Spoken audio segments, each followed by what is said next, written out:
السلام علیکم ګرانو مینوالو، زه فیضان ګلستان یو ځل بیا حاضرم. دوستانو زما چې کوم نننی هغه ټاپک دی هغه تاسو په سټارټینګ کې د ورکوټې شانتې کلیپ هم صحیح کړو، نیلم ګل او نادیه ګل. نو دا چې دی نو ډېر زیات خوشحاله دي او د دې د خوشحالي هغه وجه څه ده؟ هغه وجه دا ده دی خپل مقصد کې کامیابه شوې.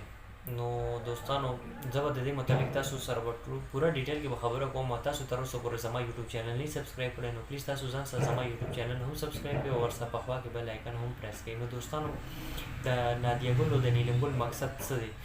د نادیه ګل او د نیلم ګل چې کوم مقصد دی هغه صرف او صرف دا ده، نیلم ګل څه ټایم مراد سره پاتې کېده. نو مراد چې دی نو دریم نه بلکې څلورم واده وکړو. څلورم واده یې چا سره کړی؟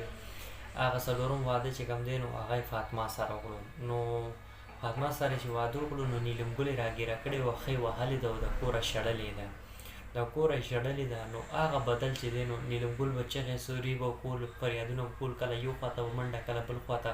د هغې چې دی نو څه داسې دغه ورته څه میلو نه شوه. نو اخره یې مجبوره شوه، چپ شوه، خوله یې بنده کړه، تاله یې ورته ولګوله. نو د نیلم ګل چې کوم خور ده نادیه ګل مشره خور ده، خو ډېره هوښیاره ده، واقعي هوښیاره ده، په دې کې هېڅ شک نشته. نو هغې ورته لاره وښوله ته خوله بنده کړه.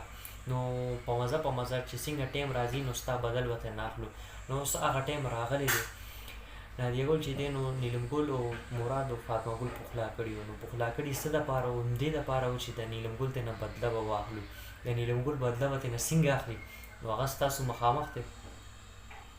یو خواته چې دی نو نیلم ګل ورته لګي کنځلې کوي، خبرې کوي، بل خواته چې دی نو وایي زما خور ده.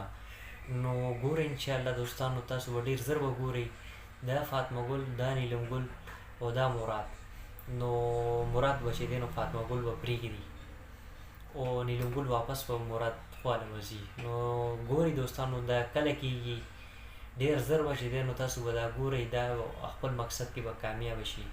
نو دوستانو دا ضروري میسج ما خپل دوستانو سره شیر کوم. که ویډیو کې ما نه څه غلطي شوې نو زه بخښنه غواړم. انشاءالله دوستانو ډېر زه تاسو سره به یوې نوې ویډیو کې به ملاقات کېږي. دا خپل ځان ډېر ډېر خیال ساتئ. د لوی الله په امان، والسلام.